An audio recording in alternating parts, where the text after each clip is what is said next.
Le live de YouTube.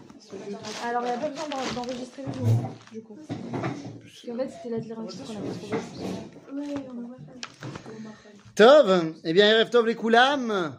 D'autant plus qu'il faut qu'on termine à moins le quart aujourd'hui parce que je dois retrouver mes parents. Ah, sympa, c'est bien. Ouais, ben non, oui, c'est bien.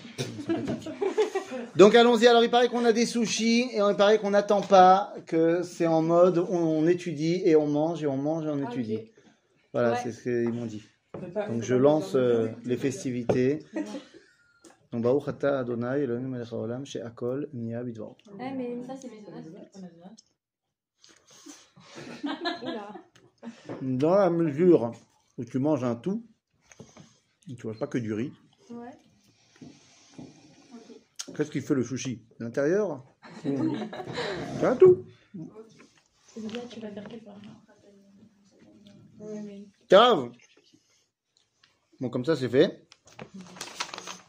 Erev Tov Lekoulam, on va donc revenir dans notre étude de la Torah de Manitou. La semaine dernière, on a parlé de la notion des toladot, des engendrements, des noms, des matarot, des objectifs. Et on a parlé de la dynastie, d'abord de Noach, enfin de Adam jusqu'à Noach, de Noach jusqu'à Abraham. Et on est arrivé à Abraham. Ok? On n'avait pas trop parlé d'Abraham, si je ne me trompe pas. Pas ok. Donc on est arrivé à cette réalité-là, et cette réalité-là nous confronte à une question de base qu'on a lue il y a quelques semaines, Vayomer Hashem el Avram, Lech Lecha. Et il y a une grande opposition par rapport à Noach, c'est que on ne sait rien de cet Abraham. Maintenant, c'est pas qu'on ne sait rien de lui pour de vrai. Dans le Midrash, on nous raconte plein de trucs sur Abraham. Plein d'histoires, la fournaise, il a cassé les idoles, tout ça on connaît. Mais si le Midrash sait très bien nous le raconter, le fait que la Torah décide de ne pas du tout nous en parler, Manitou nous dit, il faut d'abord s'intéresser à la question de pourquoi la Torah ne nous en a pas parlé. C'est pas... Des fois, tu as des Midrashim qui racontent des événements aucun rapport. Mais là, on parle quand même des événements de base, de ce qui va devenir Abraham. Le Abraham qui se bat contre l'idolâtrie, je veux dire, c'est la base du bonhomme. Et on ne raconte pas cette histoire-là dans la Torah. On nous dit, Vayomer Hashem el Avram, Lech Lecha. On ne sait pas qui est Abraham. Enfin, du moins, on ne sait qu'une seule chose de lui, c'est ce qu'on a vu la semaine dernière. C'est-à-dire, quelle est la seule chose qu'on sait d'Abraham? Que c'est le fils. C'est sa famille. Voilà, on sait d'où il vient. Et donc, ça veut dire que c'est ça qu'on veut t'expliquer qui a fait qu'il a mérité le dévoilement. C'est-à-dire qu'il vient d'une famille, la famille hébraïque, la famille de Héver. On avait expliqué la semaine dernière la volonté de dévoiler la névoie. Et donc, c'est en cela qu'Abraham reçoit la névoie, parce qu'il est un hébreu. Ok, ça c'est fondamental de le comprendre. Abraham n'arrive pas sur fond de rien. Il est bien au contraire le détenteur d'une identité déjà bien présente. D'accord? Donc, en tant qu'Abraham a ivri, l'hébreu, eh bien, on va pouvoir le voir se mouvoir dans cette famille hébraïque très particulière. Mais c'est sûr qu'il y a une autre condition qui a fait qu'il a mérité le dévoilement. Évidemment, tout ce que tu connais de lui dans le Midrash, Ah, oui. qu'il a cassé les idoles, qu'il a cherché Dieu, et qu'il a, shalom, oulala. On leur a dit à manger, tu vois. Ah ouais. Je suis choqué. C'est-à-dire, vous n'aviez rien à faire ce soir. Voilà la promotion de cette année. Bah, magnifique. Trop bien. Alors là, il y a quelqu'un qui va faire une photo. Ouais, mais là, vous n'aurez pas du tout à manger là-bas. On va ramener. Non, Quel intérêt? Mais t'es pas là. Ah,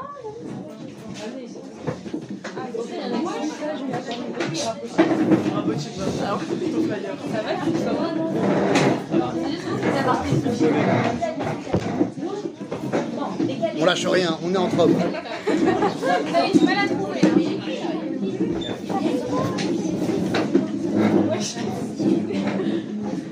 T'as pas commandé à cette sushi? si vous voulez quelqu'un avec une belle caméra,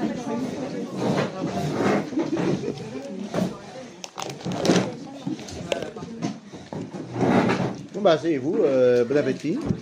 Je vais prendre une photo. Quelqu'un veut boire un truc? Bon, je te prends la photo si tu veux. Hein?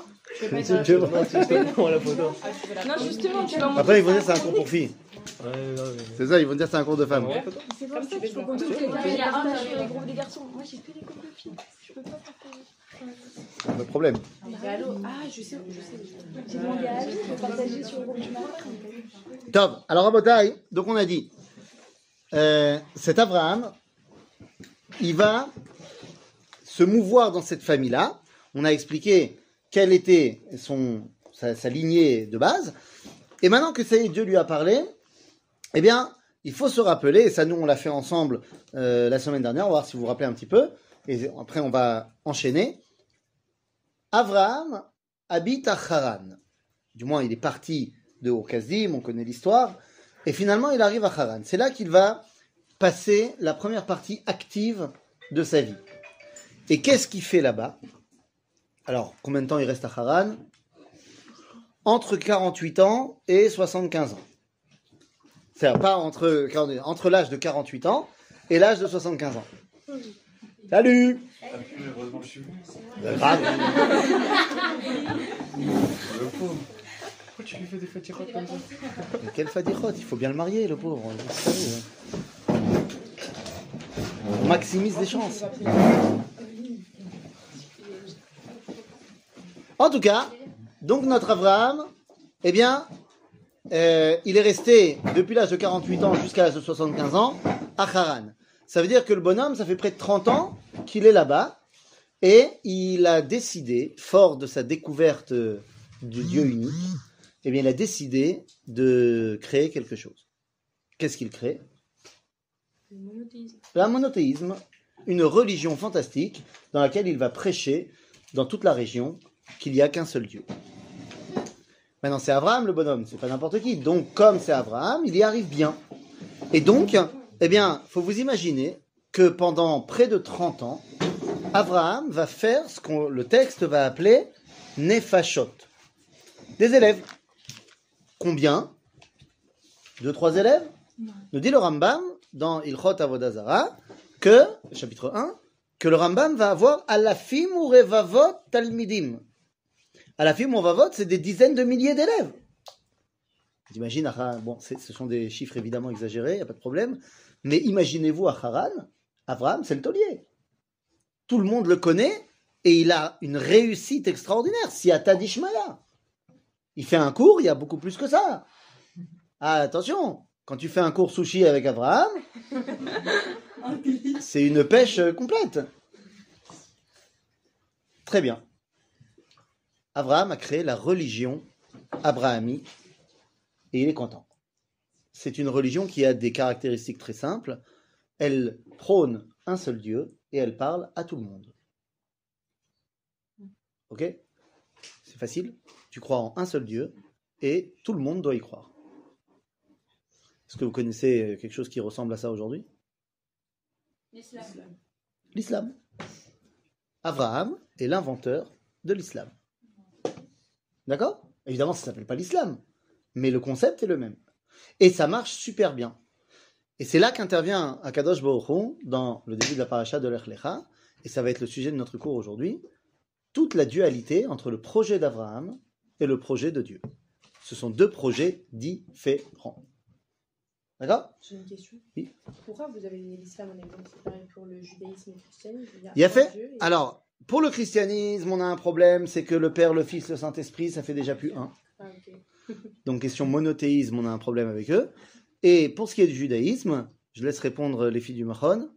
On a déjà étudié ça. Le judaïsme, certes, est monothéiste, mais c'est pas une religion. Ok? Et c'est justement. T'as vu? En même temps, t'as étudié ça l'année dernière, donc t'aurais dû savoir. T'as vu? Mais c'est exactement ça que Dieu lui dit. La première chose que Dieu va dire à Abraham, c'est justement ça.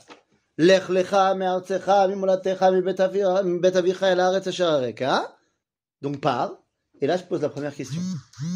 D'après nos sages, vous savez que Abraham a eu 10 épreuves.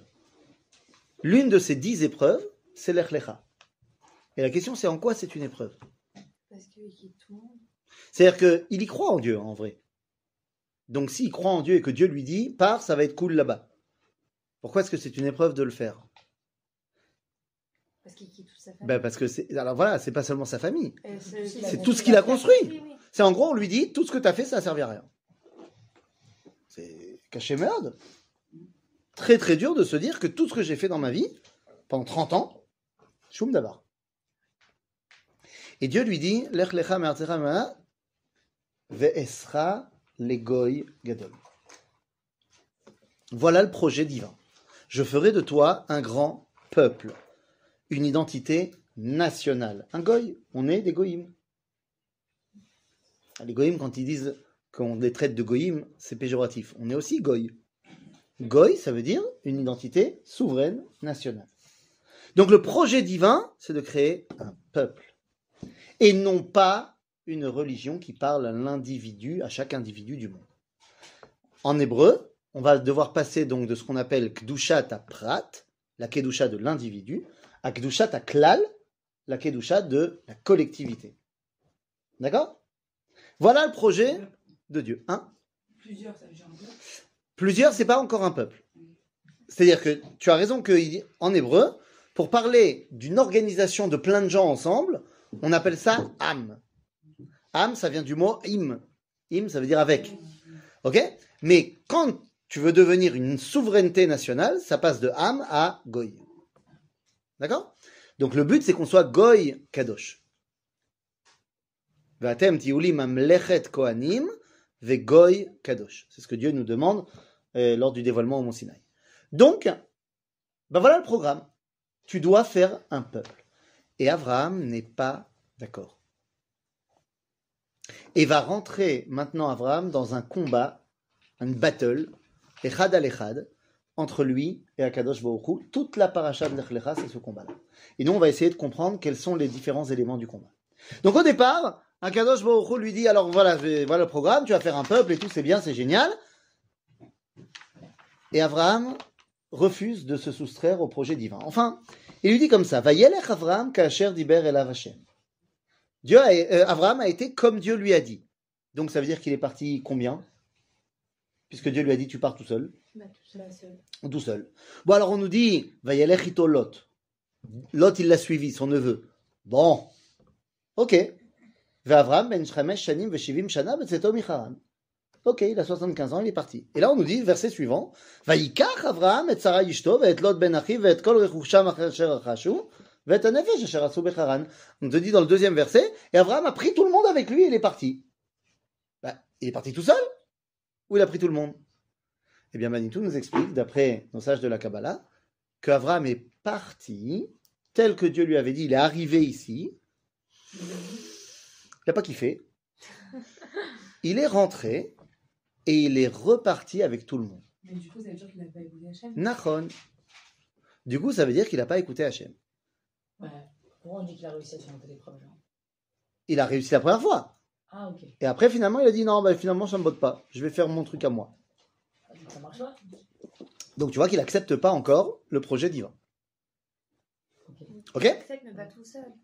Donc, il n'accepte pas. Dieu lui a dit tout seul. Pourquoi il a dit tout seul? Parce que si tu prends tes élèves avec Pas toi. sans sa femme.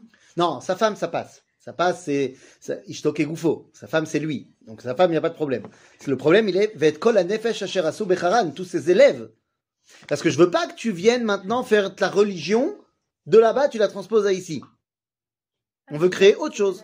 Hein? Il a pris ses Ah bah oui, c'est ce qu'on nous dit. Vaikar et kol hanefesh asher asu becharan. D'accord? Donc, finalement, il arrive en Eretz Israël avec tous ses copains. Et là, on dit Vaya avor Avraham ba'aretz. Manitou dit Vaya avor milachon avera. Il a fait une avera en amenant tous ces gens-là avec lui en Eretz Israël. Tov, il arrive Efo ad mekom Shrem, à l'endroit de Shrem. Pourquoi tu dis pas il est arrivé à Shrem? Parce que Shrem n'existait pas encore. Il est arrivé à l'endroit qui deviendra Shrem. Sauf que là-bas, qu'est-ce qui se passe? Eh bien, on nous dit que de là, il est parti tout seul. Donc, tous les mecs qu'il a amenés avec lui, il les a laissés à Shrem. Ceux qui vont construire la ville de Shrem sont les élèves d'Abraham. Peut-être que s'il y en a qui ont déjà les versets dans la tête, vont se dire « Ah bah tiens, ça m'explique pourquoi Yaakov, lorsqu'il arrive en Eretz Israël et qu'il veut marier sa fille avec l'un des peuples de la terre d'Israël, il va Ashrem. à Shrem. Parce que ce sont les descendants des élèves d'Abraham. Bon, ça n'a pas très bien marché. Ça, c'est une autre histoire. C'est-à-dire, donc, Bekitsour, ok, Abraham a compris que Dieu ne veut pas des mecs qu'il a amenés de Babylone. Alors, il va tenter avec une autre identité. Abraham, il dit, bon, je ne vais pas aller en fight avec Dieu. J'ai compris qu'il ne veut pas les Babyloniens. Il n'a encore rien dit pour l'autre superpuissance. Comprenez-moi bien. Abraham veut propager son message. Où est-ce qu'il a le plus de chances de y arriver? S'il va à Metz, ira à Kodesh, ou alors s'il va à New York. À New York. Ben, c'est évident que plus tu as une culture qui est grande, plus tu as une chance que ton message soit diffusé. Donc lui, il a commencé sa diffusion dans la superpuissance numéro 1 à l'est, qui s'appelait Babylone. Mais il y a une autre superpuissance à l'ouest. Elle s'appelle l'Égypte. Mitzrayim. Et donc, là, on nous dit qu'il y a une Ra'av Ba'aretz. Et là, on nous dit Vaïssa Avram alors venasoa an-Negba. Que Avram est parti au sud. C'est où au sud? Égypte. C'est en Égypte. Mais il est parti à cause de la famille. Alors justement, le verset qui nous dit qu'il y a une famine, il vient après. Ça veut dire C'est-à-dire que d'abord on nous dit qu'il est parti au sud, et après on nous dit qu'il y a eu une famine. Donc il est d'abord parti pour diffuser son. Voilà, il est parti parce qu'il a son idée, c'est de propager mon message. Dieu, il veut pas avec les mecs de Babylone. On verra peut-être avec les mecs de l'Égypte, ça va le faire. Dans le Passouk, c'est pas écrit les Nassot Auto. Pourquoi? Parce qu'il y a Quoi? il y a la farine, qu'il y a la famine, excuse-moi. Après le verset, Vaïrav Baaretz, Vaïred Avram, Mitzrayim, la Gourcham, qui kaved Arav Baaretz. Ok? Donc, Abraham tente sa chance de propager son message en Égypte. Il arrive en Égypte, et là, ça marche ou ça marche pas? Ça marche pas trop. Pas nous. Pourquoi ça marche pas? Ça marche super bien. Bah non, Ah bon? mais il a rien propagé en Égypte. Il a rien propagé en Égypte? Moi, je me rappelle d'une histoire. D'abord, Ah, si, avec- bon, il y a sa femme, elle s'est un petit peu fait chiner par Pharaon. Après, c'est pas... Ok. Ah si, lui après, ok, c'est bon. Mais voilà. C'est-à-dire que nous, on parle de l'histoire, on a fixé la caméra sur Sarah, tout ça, l'histoire. Mais 2 secondes. Après, il est parti avec sa fille. Et c'est ça. Ça va, en vrai. Et quand il repart, finalement, après l'histoire, il repart avec des tonnes de Avadim, Mushfachot, Atonot, Ugmalim, Zev, Kesef et Zahav. Et il repart avec une personnalité qui s'appelle Agar, qui n'est autre que la fille de Pharaon. Donc oui, maintenant, Abraham a réussi non seulement à influencer en Égypte, mais il s'est fait de Pharaon son allié. C'est pas rien. Comment il a influencé en Égypte? Il a fait des parents son ami, ça d'accord, mais comment influencer? Ben, il a fait des cours. Ils sont pas devenus monothéistes. Ils ne sont pas devenus monothéistes. Effectivement, ils ne sont pas devenus, il n'est pas resté assez longtemps. Mais il se dit que maintenant que j'ai des liens avec eux, ça va pouvoir marcher. D'ailleurs, c'est ce qu'il va essayer de faire plus tard avec l'histoire de Hagar. Non, mais voilà, donc il a eu des liens avec eux, mais il a pas changé l'Égypte. Il n'a pas encore changé l'Égypte. Bah, ça prend du temps. Oui, Ça prend du temps. Mais, pour l'instant, ça se passe plutôt pas mal. ok. Mais, il n'est toujours pas dans le projet divin. Il est toujours dans son idée de propager sa religion au plus grand nombre. Il n'était pas encore juif en fait. Il y avait pas On de... ne peut pas parler de juifs à ce moment-là. Ok? Finalement, Abraham revient en terre d'Israël, et là, il y a le balagan. Pourquoi il y a le balagan? Parce que lorsqu'il arrive en terre d'Israël, il n'a toujours pas de descendants. Donc il a compris que Dieu, il voulait pas les mecs de Haran, qu'il voulait pas les mecs de l'Égypte. Alors qui est celui qui peut hériter d'Abraham? Ben, pour l'instant, il y a un mec qui peut penser qu'il va hériter d'Abraham. Lot. Lot, c'est son neveu. C'est pas son fils. C'est pas son fils, mais il n'a pas de fils. Il n'est pas encore d'enfant là. Il n'a pas encore d'enfant. Donc son plus proche parent, c'est Lot. Et donc Lot, il se dit, bah, puisque Dieu lui a promis la terre, c'est un peu la mienne. Et je fais ce que je veux. Et ben non, c'est pas à toi. Il commence à voler des terrains qui appartiennent aux gens. Et c'est la fameuse rive qu'il va y avoir entre les bergers de Lot et les bergers d'Abraham. Les bergers d'Abraham disant, il faut payer notre loyer pour paître dans ces pâturages-là, c'est pas encore à nous. Et Lot, il dit, mais non, ça va être à Abraham, donc ça va être à moi. Donc c'est bon, je fais ce que je veux. Et en fait, Abraham doit être confronté à ce qu'on appelle le mishpat. Qu'est-ce que un mishpat? La justice. Lot l'oblige à le confronter à Midat Adin.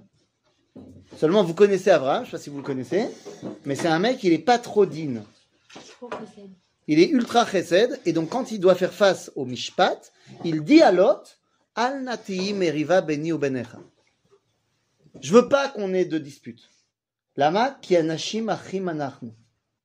Parce qu'on est frères. Et alors? La dernière fois qu'il y a deux frangins qui se sont disputés, Caïn et Hevel, ça s'est pas bien fini. Donc je veux pas qu'on se dispute. Mais il y a un litige à régler ici. Et Abraham ne le règle pas. Je sais pas si ça vous est déjà arrivé d'avoir un problème et d'au lieu de le régler concrètement, on balaye sous le tapis. À un moment donné, il y a une bosse sous le tapis. Tellement tu as essayé de... Moi, j'avais. Les accords d'Oslo. Mais c'est exactement les accords d'Oslo ce qui se passe ici. Puisque finalement, il lui dit, si tu vas là-bas, moi j'irai là-bas, et ta terre là, moi je la prends pas. Il veut faire la paix avec Lot maintenant. Arabe, il est très comme ça, la paix maintenant. En hébreu, ça donne shalom, arshav. C'est très... Comme un chien Arsham. Alors il y en a qui font plus Mashiach arshav. Ouais. Mais dans les deux cas, c'est absurde. C'est-à-dire, parce que et la paix, c'est un ta'alir, et le Mashiach, c'est un ta'alir. C'est-à-dire, quoi qu'il en soit, alors qu'est-ce qu'on fait? Ça marche toujours pas. Nachon, ça marche toujours pas. Donc là, Abraham fait face à une réalité. Dieu m'a promis quelque chose, mais Ein, t'as pas voulu régler le problème avec Lot, tu vas être mis dans un problème beaucoup plus grand contre ton gré. Lot habite à Sdom, et Sdom est pris dans une guerre mondiale. La guerre entre les 4 rois babyloniens et les 5 rois de la région de la mer Morte. C'est une guerre mondiale. Alors on se dit, attendez, c'est pas Kochot. Et les équipes, elles sont pas... C'est pas fair play. C'est pas juste. T'as des mecs, c'est les 4 empires de l'Est, face à 5 rois qui sont les rois d'une région que tu fais en bus en une demi-journée, quoi. Ça fait, tu fais Tioul Engedi, t'es bon, t'as réglé le problème. Alors c'est quoi l'histoire? C'était des petits pays, les pays de la mer Morte, très très riches. Très très riches en quoi? C'était quoi la matière première numéro 1? Hein? Alors le sel, on n'en a pas encore le sel. C'est le bétail. En lin. Pas le mouton. C'était tout simplement les dattes. La vallée du Jourdain est une vallée extrêmement riche en dattes. C'est la richesse qui est là. Et c'est une richesse énorme parce qu'avec les dattiers, tu peux tout faire. Bah oui, il y en a pas en désert. Il y en a aussi en Israël. Et c'est ça, c'est cette région-là. Non. Et D'abord, c'est une ressource alimentaire. Et deux, le bois du dattier peut être utilisé pour plein de choses.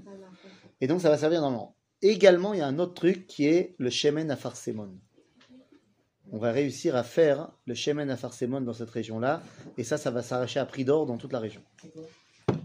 C'est une huile essentielle qui est extraite de là-bas. Entre parenthèses, c'est également de Engedi qu'on va sortir une plante que vous connaissez bien qui permet de faire une substance qui ressemble un petit peu à des excréments que certains d'entre nous, à tendance marocaine, se mettent dans la main lorsqu'il y a...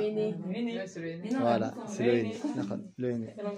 Le henné, ça vient aussi de la région de la mer Morte. Ah, c'est vrai. Bah, pas que, il y a d'autres régions dans le monde où il y a du henné, mais... Ça. Mais Gittour, donc il y a plein de ressources. Il y a plein de ressources. Et Abraham, donc, est mêlé à cette guerre-là, Be'al Kocho. Il voulait pas, mais il n'a pas le choix. Et donc maintenant, qu'est-ce qu'on fait? Abraham va faire la guerre. Mais vous comprenez qu'il y a ici un switch incroyable. Pour la première fois de sa vie, Abraham met un déguisement ou un habit, voyez ça comme vous voulez, Où il enlève son déguisement. où il enlève son déguisement, il devient une entité politique. Jusqu'à présent, c'était une entité religieuse, et il n'a fait que parler religion, mais là, il fait la guerre. Et celui qui fait la guerre, c'est la politique. C'est le politique. Il gagne cette guerre. Alors après, on ne rentre pas dans les détails, si vous voulez. Vous connaissez Harry Potter? Ouais. Vous connaissez Percy Jackson? Bah oui. C'est le même délire. Tu connais le monde de Narnia? Bah oui. Bah oui, la base. Alors, tu as une version beaucoup plus ancienne des 3 mélangés. Avec le Seigneur des Anneaux en plus. C'est un mix, ça s'appelle Sefer Hayashar. Et Sefer Hayashar, c'est pas du tout clair qui c'est qui a écrit ce bouquin-là, mais quand tu lis le Midrash Sefer Hayashar, franchement, les guerres d'Abraham, c'est ça. Hein, c'est une fusion des quatre. T'as des centaures qui se baladent, t'as Abraham qui jette des flèches, il y en a une qui part, il y en a 20 000 qui arrivent. Les autres, ils jettent des flèches, ça devient des fleurs. Normal. Ambiance. Il gagne la guerre. Bon, il gagne la guerre. Qu'est-ce qui se passe maintenant? Maintenant, ça devient une entité politique. Et la Torah nous dit que tous les rois se sont réunis, Be'emek Sidim, Be'emek Shaveh ou Emek Ameler. Et Rashi nous dit que tous les rois de la région ont pris Abraham et ont voulu faire de lui leur roi. Genre, ok, t'es le patron, t'as vaincu les grandes puissances de l'Est, deviens le roi de la région. En gros, prends ton rôle de chef politique. Goy. Et Abraham, il dit naïm. Non, ça ne sera pas possible. Parce que c'est pas moi je suis un religieux. Il ne faut pas mêler la religion et la politique. Ouais, il n'a pas tort. Hein, il n'a pas tort. Hein. Hein?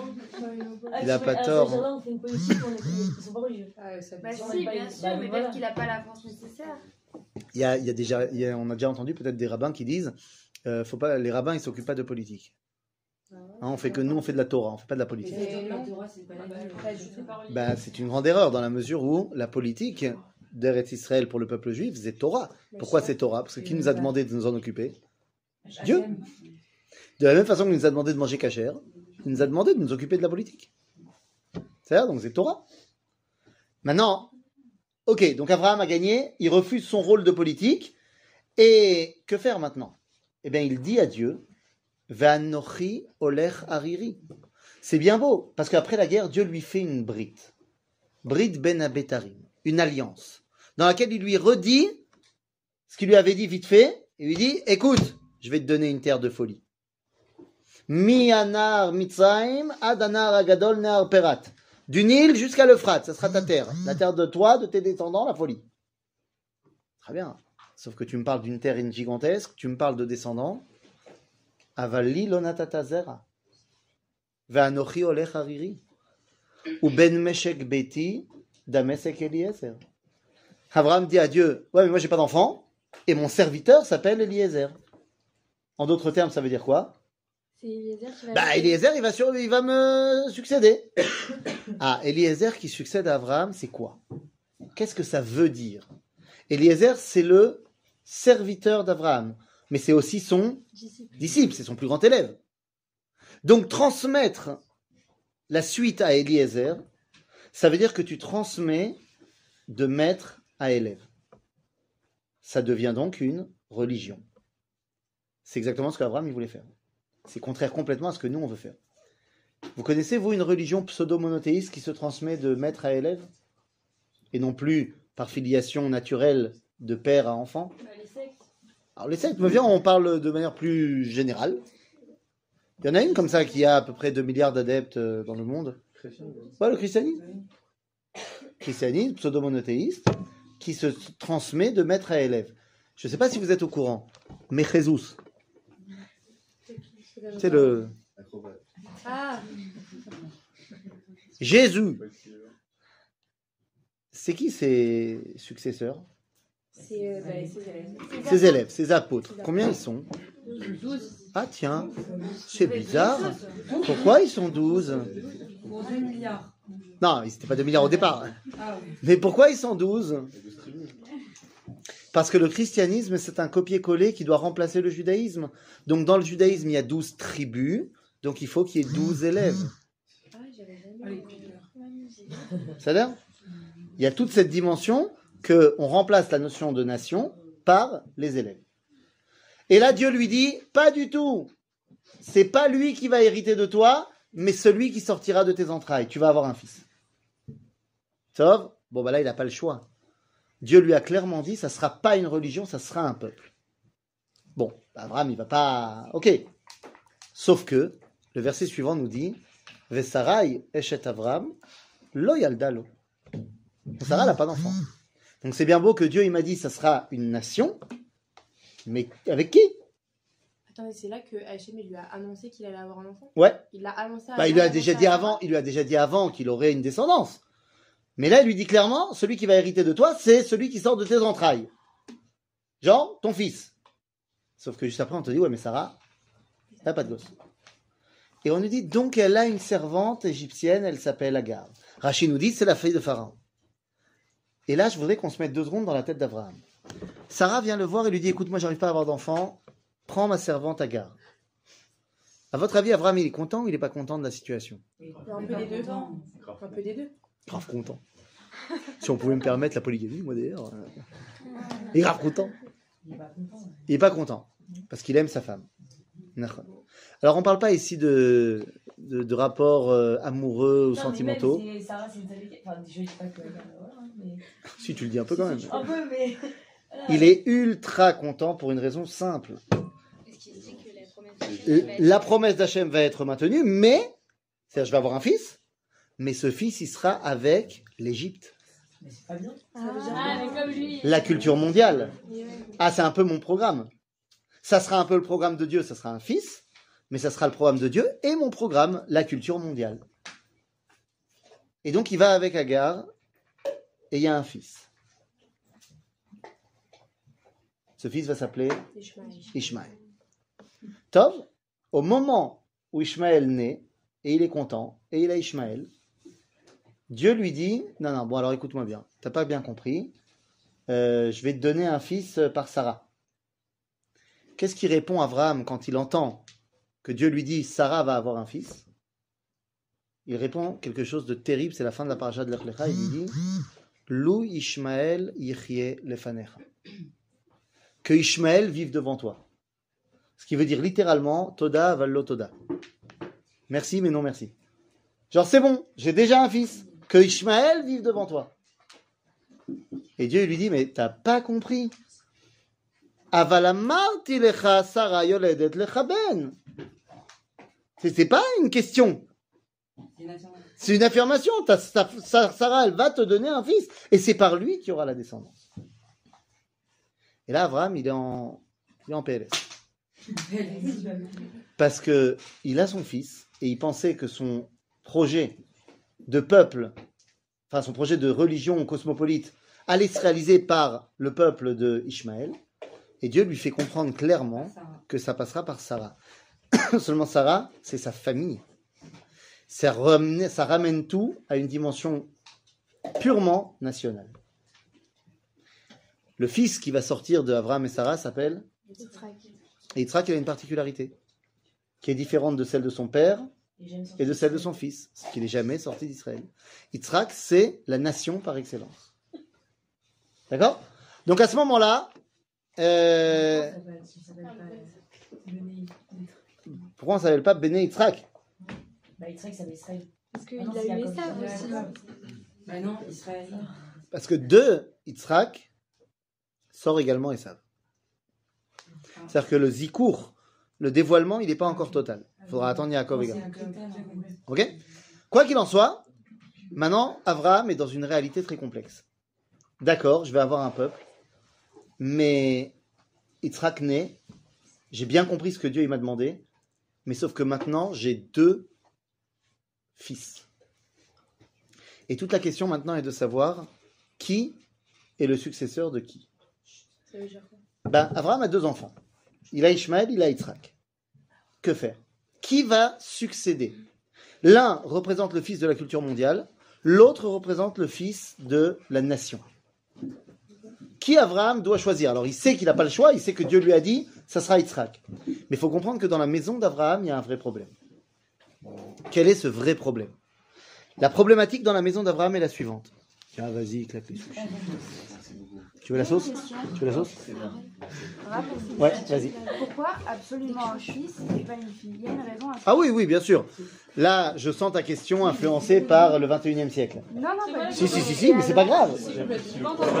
C'est pourquoi forcément un fils et pas une fille? C'est-à-dire? S'il y a une signification derrière ça. Oui, bien sûr, une signification, elle est très très simple. Elle est très très simple. Attends, il y a du sushi qui se balade. La signification est très simple. Nous, on pense comme ça aujourd'hui, mais pourquoi pas une fille? Pourquoi plus un... Dans notre société aujourd'hui, les hommes et les femmes font exactement les mêmes travaux et peuvent porter exactement le même fardeau l'un que l'autre. N'oublie pas qu'on parle d'une société qui a existé il y a 3800 ans, Ouais. qui est complètement patriarcale pour une raison très simple, c'est que ceux qui travaillent, pas dans les travaux de la maison, mais ceux qui travaillent, qui vont amener la parnassa, c'est les hommes. Donc, ceux qui vont transmettre l'identité, ceux qui sont au contact du monde, c'est les hommes. Ok. C'est la raison pour laquelle celui qui doit maintenant continuer, bah, ça peut être qu'un homme, puisque si c'est une fille qui est la fille d'Abraham, elle va devoir se marier. Et donc, c'est son mari qui va gérer le business. D'accord. Aujourd'hui, c'est l'inverse. Aujourd'hui, on va dire que c'est unisexe. Aujourd'hui, une femme, elle peut gérer la chose comme un homme, il peut gérer la chose. Oui, mais je parle au niveau de la judaïsté de l'enfant. Ah, mais ça change rien au niveau de la judaïté. C'est-à-dire que la transmission de l'identité d'Israël, une fois que l'identité d'Israël est construite, c'est-à-dire après Abraham, Yitzhak et Yaakov, ça sera toujours par la mère. On n'a pas attendu le XXe siècle pour que ça passe par la mère. Une fois qu'on a créé l'identité d'Israël, c'est la mère qui la transmet. Parce qu'on parle d'une identité nationale, donc biologique. Ok ? C'est pour ça que la mère, elle est irremplaçable dans cette histoire. Mais elle ne peut pas être celle qui va hériter du contact avec le monde. D'accord ? Tout simplement. Si la Torah avait été écrite aujourd'hui, peut-être que ça aurait été écrit différemment. D'accord ? Donc maintenant, on en est là. On a 2 enfants et on ne sait pas qui doit hériter. Enfin, du moins, Abraham a un problème avec ça. Mais c'est pas que Abraham qui a un problème avec ça. C'est le monde actuel qui a un problème avec ça. Aujourd'hui, le conflit israélo-arabe prend ses racines dans l'histoire d'Abraham, Ishmaël et Yitzhak. C'est pas seulement la même chose, c'est que vraiment l'origine elle est là et si on la comprend pas, eh bien on comprend pas quel est le problème. Avec le monde chrétien, on a eu beaucoup de dialogues dans l'histoire entre le judaïsme et le christianisme. De la même façon, l'origine du judaïsme Yaakov, l'origine du christianisme Esav ont eu beaucoup de relations dans la Torah, beaucoup de dialogues. Parce que l'existence de l'un ne remet pas en cause l'existence de l'autre. Les chrétiens pensent que Israël a existé, seulement ils en sont la suite. Alors que dans la Torah, il n'y aura aucun dialogue entre Yitzhak et Ishmaël. 0 dialogue. Pour une raison très simple. Pendant 13 ans, où Ishmaël est né, et où Yitzhak n'était pas là, Ishmaël était le successeur d'Abraham. 13 ans plus tard, Yitzhak naît. Ça crée un chamboulement dans les lois de l'héritage. Et là, il faut bien comprendre une chose. À l'époque d'Abraham, il n'y a pas la Torah. On est d'accord ? Il n'y a pas la Torah. Donc, quelles sont les lois en vigueur à l'époque d'Abraham ? Alors, les lois noachites, c'est pas mal, mais il n'y en a que 7. Et ça ne règle pas toute la vie. Il y a des lois qui gèrent la vie en société ? Les lois de Abou Hammurabi. C'est ça. Hammurabi. Les lois de Hammurabi. Alors, Hammurabi, c'était pas un quoi, c'était un qui ? C'était un monsieur. C'était le roi de Babylone à l'époque d'Abraham. Il a écrit un des plus vieux codes de loi qu'on ait jamais retrouvé, qui est aujourd'hui exposé au Louvre. C'est une pierre avec marqué dessus les lois. C'est le code d'Hammurabi en français, Hammurabi en hébreu. C'est le code des lois, c'est le code civil de l'époque. Après, il a été exposé au Louvre parce que c'est une expédition française qui l'a retrouvé, et qui l'a volé, et qui l'a ramené, comme tout ce qui est exposé dans tous les musées du monde. C'est-à-dire, tu crois quoi ? Tu vas en France dans la section égyptologie. Tu crois quoi ? Que c'est des donations de l'Égypte ? Ou c'est Napoléon qui est passé et qui a dit ça j'aime bien, je prends. Ça, là, aujourd'hui, la France, elle est en procès là aujourd'hui. Elle est en procès. Il y a un très bon copain à moi qui prie dans ma synagogue, qui s'appelle Chaim Berkovitch, qui est en train de mener le combat pour le tombeau des rois. Le tombeau des rois, c'est à côté de Shahar Shrem. C'est un endroit extraordinaire qui est le tombeau de la reine Hélène d'Adiaben, de Kalba Savoie, vous savez, le beau-père de Rabbi Akiva, de Nakdimon Ben Gurion, des grands riches de Jérusalem de la fin de l'époque du Second Temple. Un endroit extraordinaire, énorme. C'est un endroit qui a été volé par la France. Genre, tu arrives là-bas, il y a marqué propriété de la France, territoire français, machin. On dit ah là, j'ai vu. Et pire que ça, ils ont volé également le sarcophage de la reine Hélène. C'est qui la reine Hélène ? Ah, la reine Hélène, c'est une belle gosse. Ah, elle a offert un diamant, laisse tomber. Hein. C'était une reine d'un pays d'Asie mineure qui s'appelait Adiaben. et elle s'est convertie au judaïsme et elle était fan du Ham Israël et elle a fait beaucoup de bien, une grande madame. C'est-à-dire, on parle d'elle souvent dans le Talmud. Bekitsour, tout ça pour dire qu'il y a des lois. Ces lois sont les lois donc de Hammurabi. Jusque là on est bon? Ok. Et bien dans ces lois-là, les dîners Yerusha, les lois de succession, sont mis en place. Et on nous dit là-bas des trucs très bizarres. D'ailleurs, dans ces lois de Hammurabi, il faut savoir qu'il y a des psukim qui vont être repris dans la Torah. Par exemple, œil pour œil, dent pour dent. C'est marqué d'abord dans Hammurabi avant d'être dans la Torah. Comment c'est possible qu'il y ait des choses bien qui aient été écrites avant la Torah? Mais est-ce que c'est de la même signification que dans la Torah? Halakha? Tu parles comment on la met en pratique? Ouais. Pas forcément. Ok. C'est-à-dire que nous, on ne met pas en pratique comme c'est marqué dedans. Toi, tu dis œil pour œil, et pourtant, tu ne prends pas l'œil. C'est-à-dire? Oui. Ça veut dire que ça date D'avant la Torah. avant qu'ils aient reçu la Torah. Oui. Quand ils étaient en Égypte. Ou avant. Avant, c'est l'époque d'Abraham.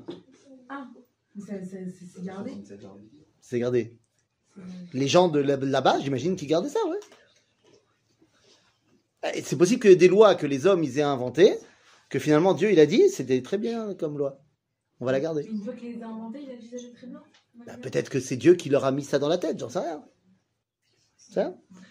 Bekitsour, dans les lois de Hammurabi, on marque là-bas, entre les lois 174 et 176, qui sont les lois de l'héritage, eh bien, il y a marqué là-bas comme ça. Si un homme est marié, son fils est son héritier.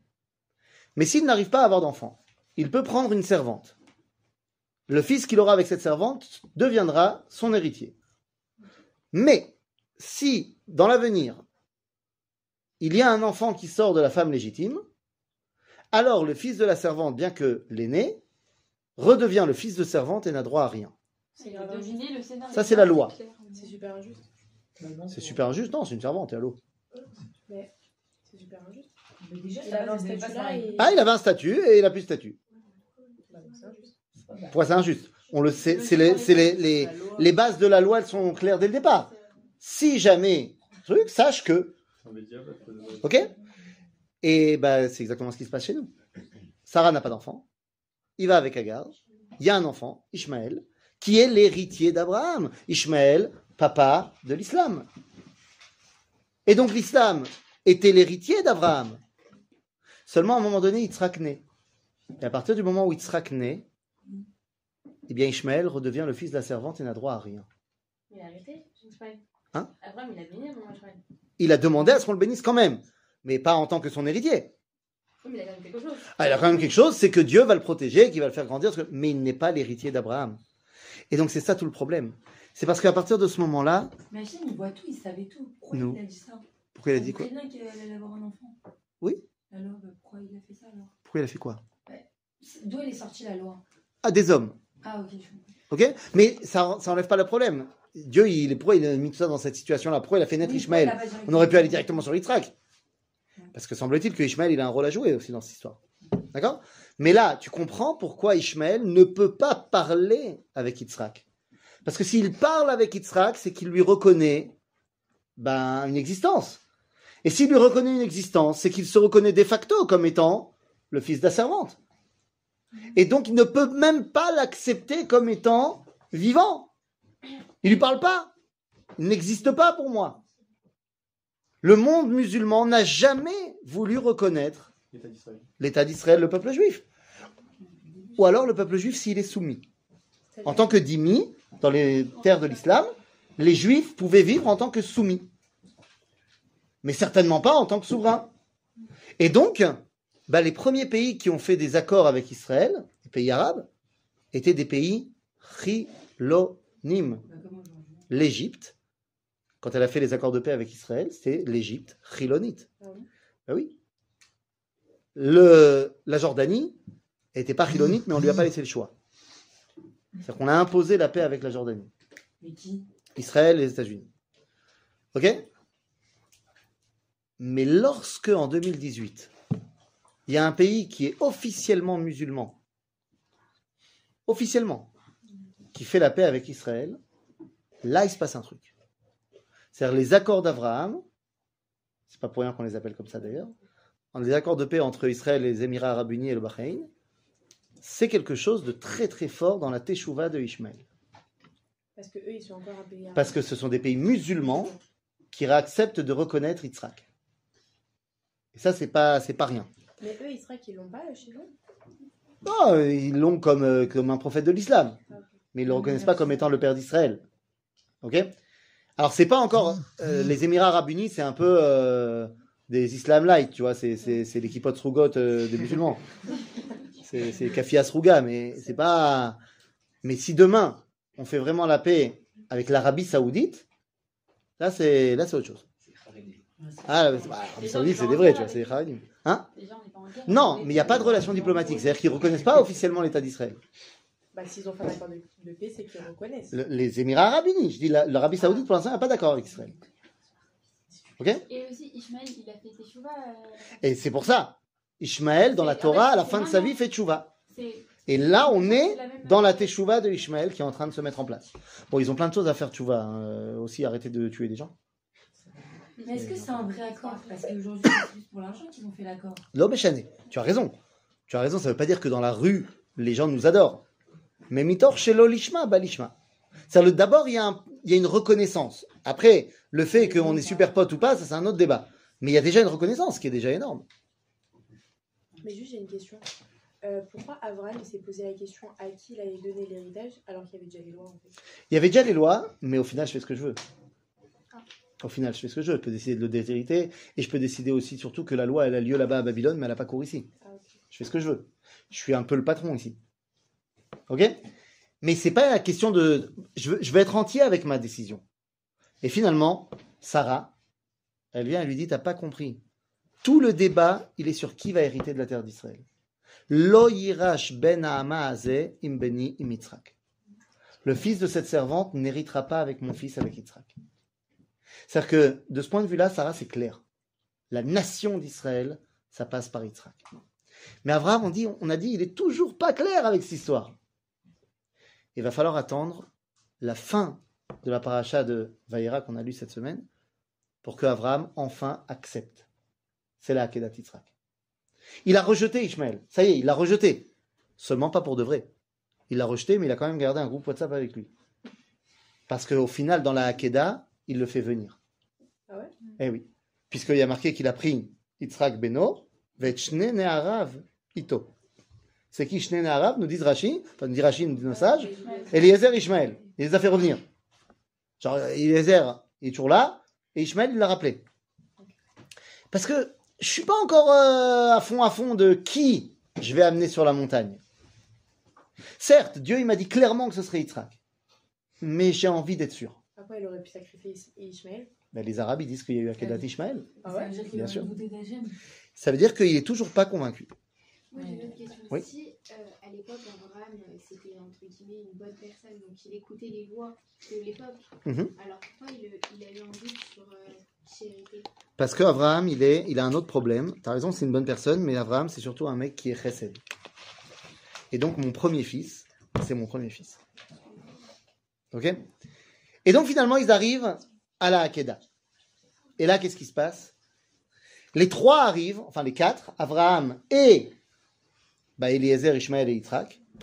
Et vous connaissez l'histoire, Vayar et Amakom Merachok. Midrash nous dit qu'il a vu Anan Kashur al-Har. Il a vu la Shrina attachée au mont Moria. Et il demande à tout le monde, qu'est-ce que vous voyez? Eliezer et Ishmaël répondent, on voit la montagne. Et alors il leur dit, Shvu lachem po imachamor. Ça veut dire quoi, Shvu lachem po imachamor? Restez ici, avec l'âne. Restez ici avec l'âne. C'est où ici? En bas de la montagne. En bas de la montagne? Ils ont un périmètre de combien? Ils peuvent rester à combien? Ici, là où Hein? ils sont. Il était à Armanativ, c'est là où on amène les groupes et tout. Ouais, on leur dit. Le bleu, blanc et tout, on est là, on est prêt. Hein? Khamor, c'est Chomer. Khamor, c'est Chomer. C'est rester là au bas avec la maternité. Là au bas avec la maternité. Là-bas. Po, hein? Combien c'est en Gematria? De quoi pour? Po. 85. Ou alors, on peut dire aussi 86 moins 1. Manitou disait, Po, c'est 86 moins 1. 86, c'est Elohim. Donc ça veut dire qu'ils peuvent arriver, Eliezer et Ishmaël, presque au niveau de Elohim. Elohim, c'est le Dieu qui se dévoile dans la nature, dans ce monde. C'est-à-dire que vous n'arrivez pas à vous élever au-delà de ce monde. Ve'ani ve'anar, et moi Yitzhak, nelecha ad ko. Ko, c'est combien en gematria? 25. 25 ou alors 26 moins 1. Nous, on va s'élever au niveau de Yud Kei Vav Kei. Qui a dit ça? J'ai pas compris. Parce que Yitzhak, lui, quand il nous demande tu vois quoi, il dit je vois une nuée attachée à la montagne. Donc lui aussi, il voit la Shrina.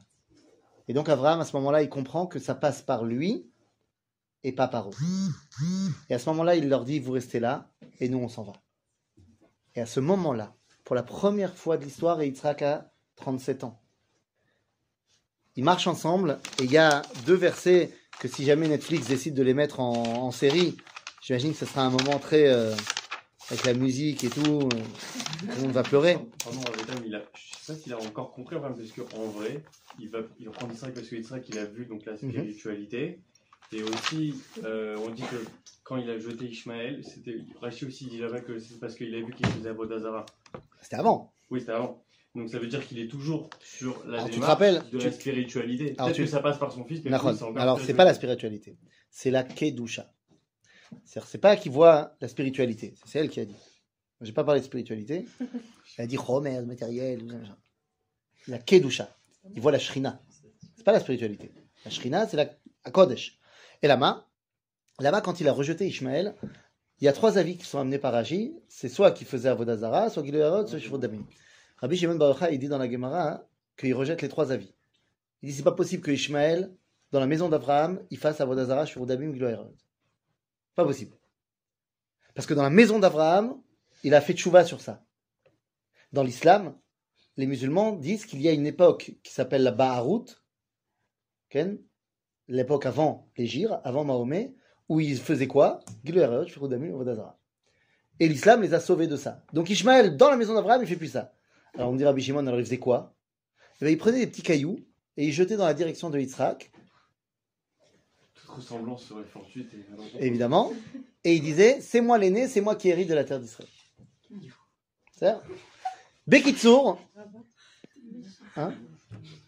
Bekitsour, finalement, une fois qu'il prend Yitzhak avec lui, il y a ces 2 versets incroyables où il y a marqué ici, Vayomer Avraham, El Nerav Shuachem Poem Achamor, Vani Vanar Nelcha Atko, Vinisharave Nashuva Alechem, Vaikach Avraham et Atza Ola, Vayasem al Yitzhak Beno, Vaikar Beyado et Aesh Vetamaachelet, Vayilchu Shneem Yarda, Vayomer Yitzhak el Avraham Aviv, Vayomer Avi. C'est la première fois que Yitzhak appelle son père papa. Il n'a jamais reconnu comme son père. Du moins, la Torah ne nous en parle pas. C'est-à-dire que jusqu'à présent, qu'on dirait qu'il n'y a pas de relation de père-fils entre Abraham et Yitzhak. C'était qu'avec Ishmaël. Et donc là, il lui dit papa. Et là, ça y est, les mouchoirs. Tu vois? Qu'est-ce que ça te fait? Vayomer Yitzhak, donc, el Abraham Avi, Vayomer Avi, Vayomer Ineni Beni. Je suis là, mon fils. Vayilchu Shneem Yarda. Et à ce moment-là, Abraham a accepté que le projet divin va se réaliser par Yitzhak, que ça va être un peuple que nous allons devoir mettre en place, et que c'est ce peuple-là qui va amener la bracha à tous les peuples de la terre. Et à partir de là, Abraham a accepté le projet d'Akadosh Baruch Hu de créer une nation sainte qui doit faire le trait d'union avec toutes les nations de l'humanité. Et donc nous, on n'est pas une religion, mais nous sommes un peuple, et nous avons enfin, depuis 75 ans presque, réussi à redevenir un peuple. Pendant 2000 ans, on s'est comporté comme une religion, mais maintenant, enfin, on est redevenu un peuple, et donc il ne tient plus qu'à nous de pouvoir faire maintenant le trait d'union et de réapprendre au monde entier comment être un peuple kadosh. Voilà le boulot. Chazak ou Baruch. J'ai une question. Ouais. Pourquoi vous avez dit... Enfin,